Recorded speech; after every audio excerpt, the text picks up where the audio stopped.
How y'all doing, man? My name is Antonio Traps. I'm a youth leader with Families and Friends of Louisiana's Incarcerated Children. I'm also part of the National Youth Alliance of Boys and Men of Color, proud founder of the Black Man Rising movement, and a part of the National Dignities in Schools campaign. And so, basically what's going on is we have our annual week of action, and our theme this year is Lift Us Up and Don't Push Us Out. And so I'm conducting interviews with young people who are still in the school system and some parents. And I'm basically asking them 4 questions. Questions like, what does your ideal school look like? What's one thing about the school you would like to change?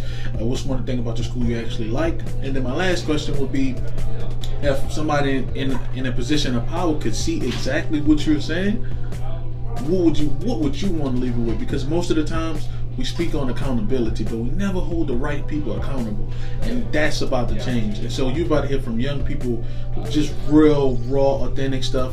Some stuff people may agree with or disagree with, but at the end of the day, these are the kids who are in the school system right now. So we're getting word from them, and I think this is going to be something real good. So stay tuned. This is interesting. So, Miss Haley. Yes. How you feel today? I'm feeling pretty good. Feeling like? I'm feeling good. So, Diamond, how you feel today? Good. My name is Dijon. I'm 13 years old, and I'm in 8th grade. How you feel right now? Like just right now? I feel alright. Feel alright? So, Kyron, how you feeling? First question. Feeling good, great. It's going good? All right, so let me ask you a couple of questions, Kyron. And I want you to just give me your honest answer. Like, it's however Kyron feels. That's all I want, all right? What does your ideal school look like? Good food, kids can feel comfortable and not have the rooms all dirty and stuff when they come back. That are teachers that help you learn, because in my school they don't. You do have a son. Yes, I have an 11-year-old. He'll be 12 next month. His name is Kyron.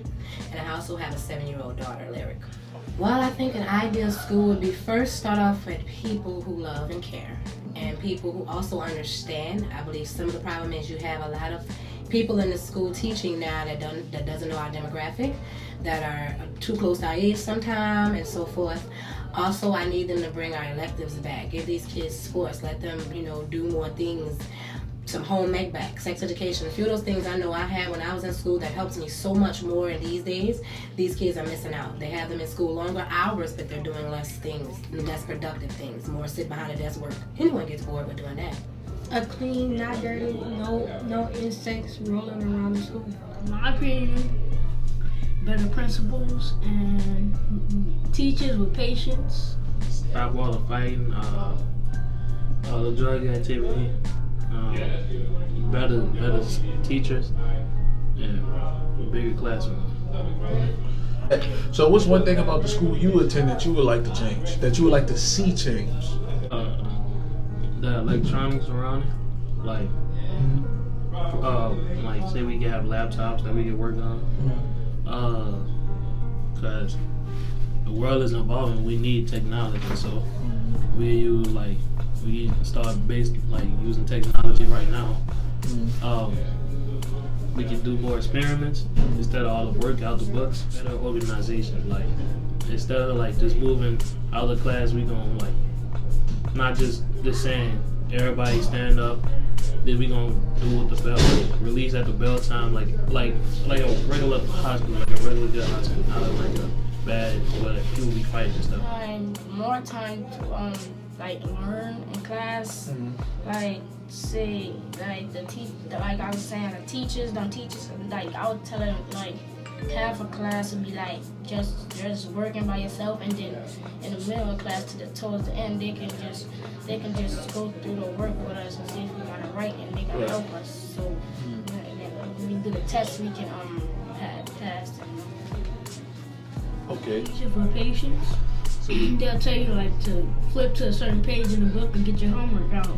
If you don't do it on that certain time, and they'll get mad about it. So, and can you get detention? Okay. And so my third question to you would be, what's one thing about your school you like? I just like the whole atmosphere of the school. That they do good. in your opinion? Nothing. Not a thing.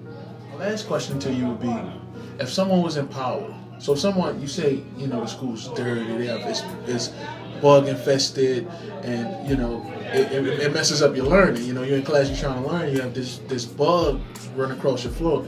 If someone could change that, and they were watching you, they were watching Diamond, and they were watching what you were saying, it was like, okay, we're going to listen to what she says, and we want to see what she's going to give us so we can go and change it. What would you tell that person in power to do to help your school be a better school? Call pest control.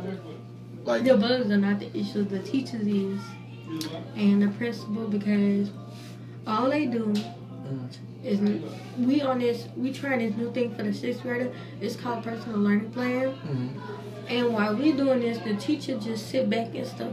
But we need help, and we don't get on personal learning plan because we're not used to learning on computers. We're actually used to watching the board and watching the teacher and doing everything else. But when it comes to us not learning, and when we're just acting up, and they ask us why we're acting up, they don't want us to keep it 100.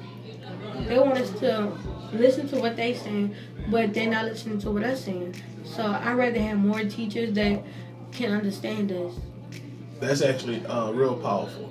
And in fact, you said it's a personal learning plan that you guys are on, and so it seems like that's really disrupting your school experience. Like, they have you guys on this personal learning plan, and it's like you want your teacher to be more involved in it, and they're not. And then you have the bugs running around everywhere, the principal. So it seems like you know, people don't understand what you guys are talking about. And I feel like you have a lot to say, and they need to listen to you. And that's exactly what this is. I say pay teachers, like pay more teachers more of what they're getting, because that's why teachers don't work and they ain't getting paid enough.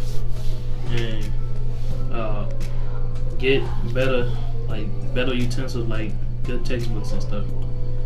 Instead of the 101 math, instead of teaching the whole class, you can say, like, if somebody don't know something, you can just teach them the whole class. They not gonna get it. They like 101 instead of the whole class. So you can just do like a little, like, say, if you don't get it, just come to me.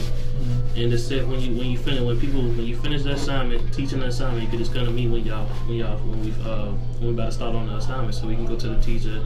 He can make like a little circle of people that don't understand still. Like having a good conversation, like good conversation with them, and to get to like know them better and how they feel and like what they're going through and stuff like that, and help them out. No, I think, yeah. So Kawambi, no, I mean, like, those are real good answers, you know. And so if somebody was watching this, I think what you're telling them is they need to take what is called a more restorative approach. You say, like, they should be sitting down and talking to the kids, digging deep and saying what's going on with them. And that's, I think, you're the one in school, you know. I graduated 4 years ago, so I think you know a little bit more than I do right now. So thank you for participating. We appreciate it. And, you know, my brother,